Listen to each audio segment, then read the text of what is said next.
Now let's look at the Israel-Hamas war, a war that no side seems to be winning. The people of Gaza are dying by the thousands. Hamas is losing territory and infrastructure. Israel is chasing a goal that may backfire. Netanyahu's position is precarious, and for the US president, it may cost him the next election. In the next 4 minutes, we'll explain. Let's start with some history. Let me take you back to the year 1987. That's when the first Intifada began, the first Palestinian uprising. The protests broke out spontaneously. They weren't led by any group or individual. These were protests against Israel. And they led to the creation of an Islamic resistance movement, aka Hamas. Cut to 2023, this year. Hamas rules Gaza. It has carried out terrorist attacks, and it is fighting a war with Israel. 66 days and counting, this war has been on. Israel says it will continue until they eradicate Hamas. But is that even possible? Hamas was born out of a cycle of violence. Can more violence end it? Or will it give birth to another Hamas? Qatar thinks it will. Their Prime Minister has spoken about this. He says this conflict could radicalize a whole new generation. Seeing these images right now that's coming out of Gaza every day is not just affecting those forces which are in Lebanon, Yemen, or in Iraq, but it also affects an entire generation that might be radicalized because of these images, and seeing the international community not responding responsibly to it. You may have a point there. The numbers are appalling. In Gaza, nearly 18,000 people have been killed. A child is killed every 10 minutes, according to some reports. 1 million people have been displaced. Israel says it wants to destroy Hamas and protect civilians, but that's not really what's happening.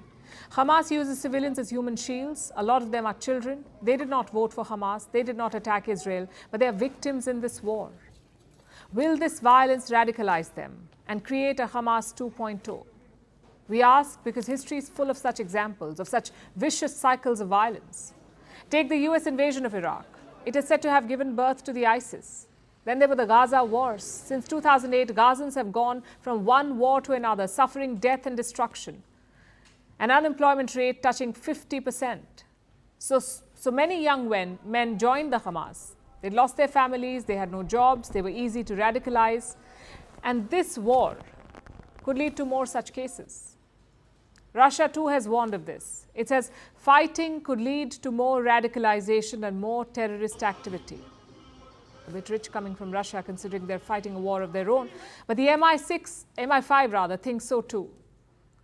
And UN experts have raised this issue. They say that Israel's attempt to wipe out Hamas could lead to another resistance. So the warnings are all there from multiple quarters, but Israel remains undeterred. Their goal is fixed: destroy Hamas and take control of Gaza.